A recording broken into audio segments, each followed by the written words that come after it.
মাঘ বিহুৰ শুভেচ্ছা জনালো। গুৰেশ্বৰবাসী ৰাইজৰ এটা দীৰ্ঘদিনীয়া দাবী আছিলে গুৰেশ্বৰ উৰণ সেতু এখন আমাৰ গোটেইখিনি হৈ গ'ল। উৰণ সেতুখন বনাবৰ কাৰণে চৰকাৰে সিদ্ধান্ত লৈছে, প্লেন এষ্টিমেটৰ কাম চলি আছে, হৈ যাব। মহিলা উদ্যমিতা আঁচনিৰ অধীনত বহুকেইগৰাকী মহিলাক লাখপতি বাইদেউলৈ ৰূপান্তৰিত কৰাৰ পৰিকল্পনা হয়, 33,000 মহিলা আজি আমাৰ গোৰেশ্বৰ সমষ্টিৰ উদ্যমিতা অভিযানৰ প্ৰথম কিস্তিৰ ধন লাভ কৰিব আৰু গোটেই অসমতে 32 লাখ মহিলা, এতিয়ালৈকে 18 লাখ মহিলাক আমি পুঁজি বিতৰণ কৰিলোঁ, 10,000 কম। আৰু এই আঁচনিখনে মহিলাসকলৰ মাজত আত্মবিশ্বাসৰো সৃষ্টি কৰিছে, আনন্দ আৰু উৎসাহৰো সৃষ্টি কৰিছে। আমাৰ লক্ষ্য হ'ল এই মহিলাসকলক লাখপতি বাইদেউ হিচাপে নিৰ্মাণ কৰা আৰু বিজ্ঞানসন্মতভাৱে আমি ধুনীয়াকৈ আগবাঢ়ি গৈ আছোঁ। মই ভাবোঁ যে আমি এই কামত নিশ্চিতভাৱে সফল হ'ম। যিহেতু ৰাজ্যখনত অৰুণোদয় হিতাধিকাৰী আবেদন কৰি বঞ্চিত হৈ আছে। চাওক, BTCত আটাইতকৈ বেছি অৰুণোদয় দিয়া হৈছে আৰু কিছুমান ফৰ্ম জমা হৈ আছে, আমি ল'ম। আমাৰ গোৰেশ্বৰ সমষ্টিতে 33,000 মহিলাক আমি দিছোঁ, বাকী জেগাত ইভেন জালুকবাৰীতো ইমান পোৱা নাই। মোৰ তাতে 29,000 পাইছে, ইয়াত 33,000 দিয়া হৈছে।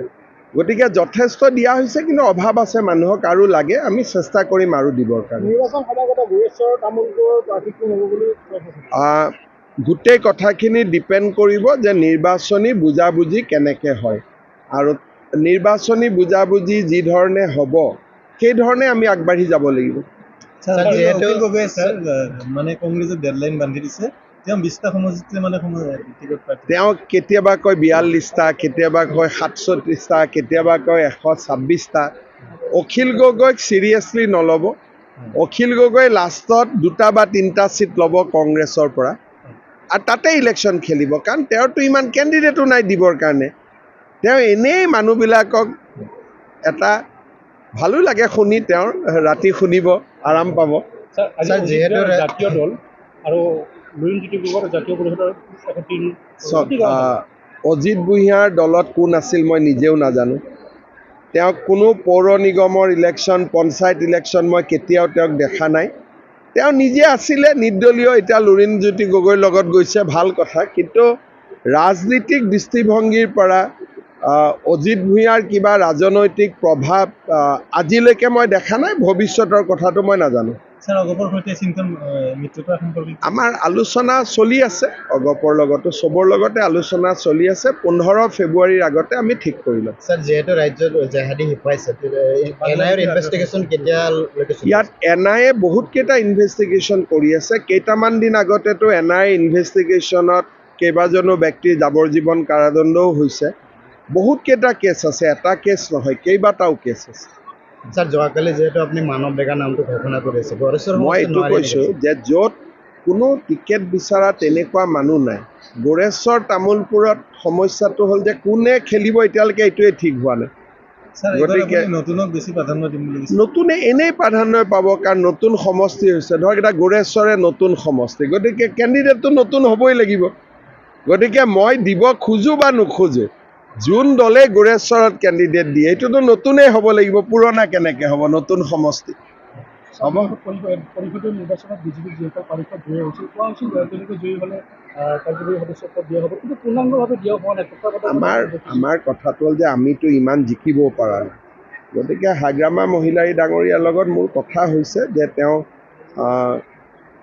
আমাক যি বিচাৰোঁ আমাক দিব, কিন্তু মই বিধানসভা ইলেকশ্যনৰ আগতে বহুত বেছি মেৰপাছত সোমাব খোজা নাই। বিধানসভা ইলেকশ্যনৰ পিছত কৰি ল'ম, কাৰণ এতিয়া বুজাবুজি আছে, ভাল কৰি কাম চলি আছে। মই আগতেই BTCৰ ক্ষেত্ৰত কৈছোঁ যে ইয়াত ইলেকশ্যন জিকা হাৰাতকৈ BTCত শান্তিটো আমাক লাগে। গতিকে আমাৰ লগত চবৰ ভাল শান্তি আছে, ধুনীয়াকৈ মানুহখিনি চলি আছে। BTCত গণ্ডগোল হ'ব নালাগে।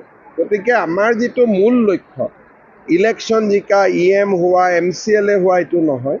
BTCৰ শান্তিটোৱে আমাৰ মূল উদ্দেশ্য। কাৰণ মই আগতে আপোনালোকক কৈছোঁ যে যোন পাৰ্টীয়ে নিজিকক কিয় আমাৰ লগতেই থাকিব।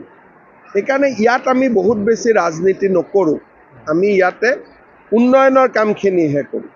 বিধানসভা নিৰ্বাচনত UPPৰ লগতো আপোনালোকৰ বুজাপৰা থাকিব। চেষ্টা হ'ব যে UPPL, BPF দুইটাই লগত থাকিব লাগে। কিন্তু মই ক'লেইতো চব কাম নহ'ব। চেষ্টা আমি কৰিম, কিন্তু কেতিয়াবা চেষ্টাটো সফল হ'ব, কেতিয়াবা নহ'ব, কাৰণ তেওঁলোকৰ ডাইৰেক্টলি প্ৰতিদ্বন্দ্বিতা আছে। কিন্তু তাৰ মাজতো বিজেপিৰ লগত দুইটা দলৰে কোনো সংঘাত নাই, গতিকে আমি চেষ্টা কৰিম যে একেলগে মিলি ইলেকশ্যন খেলাৰ কাৰণে। হয়তো সফল হ'ব পাৰোঁ, হয়তো সফল নহ'বও পাৰোঁ। সেইটো ফেব্ৰুৱাৰীৰ 15 তাৰিখৰ আগতেহে প্ৰতিচ্ছবিটো আপোনালোকে গম পাব। স্যাৰ গৌৰব গগৈৰ কেছটো কি হ'ল? খুব সোনকালে আমি গৌৰৱ গগৈৰ যিটো পাকিস্তানৰ সৈতে জড়িত যিটো সম্পৰ্ক, তাৰ আমি গোটেই কাগজ পত্ৰ ৰেডি কৰি লৈছোঁ। আমাৰ অফিচাৰসকলে এইকেইদিন কামো কৰি আছে। খুব সোনকালে মই আপোনালোকৰ আগত এইখিনি দি দিম। এইটো আমি জুবিনৰ ঘটনাটোৰ কাৰণে ৰখি দিবলগীয়া হ'ল, গতিকে জানুৱাৰী মাহ পাৰ হৈ ফেব্ৰুৱাৰী নাপায়, জানুৱাৰীতে এইটো বিষয় আপোনালোকক আমি ক'ব পাৰিম। মানে গৌৰৱ গগৈ ইলেকশ্যন খেলিব নাপায়। চাওক, মানুহৰ আটাইতকৈ ডাঙৰ কথা যে পাকিস্তান ভাৰতৰ এখন শত্ৰু ৰাষ্ট্ৰ, আমাৰো শত্ৰু ৰাষ্ট্ৰ। ইলেকশ্যন খেলা নেখেলাতকৈও যে পাকিস্তানৰ লগত সম্পৰ্ক থকাটো উচিত নে অনুচিত, এই গোটেই কথাবিলাক অসমৰ ৰাইজে বিচাৰ কৰিব। আপোনালোকে চাওক, আজিৰ পৰা 4 মাহ আগতে গৌৰৱ গগৈয়ে স্বীকাৰ কৰিলে যে মোৰ 2টা ল'ৰা ব্ৰিটিছ। আজিলৈকেতো ভাৰতীয় নকৰিলে। ঠিক আছে, ভুলতে কোনোবা ক'লে ক'ভিডৰ সময়ত লৈ ল'লে, কিবাৰ সময়ত লৈ ল'লে, যি ক'লে আমি এইবোৰ এৰি দিলোঁ। কিন্তু আজি 4 মাহ তেওঁ যদি ধৰি ল'লোঁ তেওঁ অসমৰ মুখ্যমন্ত্ৰী হ'ব খোজে, তাৰমানে মুখ্যমন্ত্ৰীগৰাকীৰ ঘৈণীয়েকো ভাৰতীয় নহয়, ল'ৰা ছোৱালী দুটাও ভাৰতীয় নহয়। অফিচাৰসকলে কি সাহসত গৈ ঘৰত কথা পাতিব যে 4জন মানুহ 3জনে বিদেশী?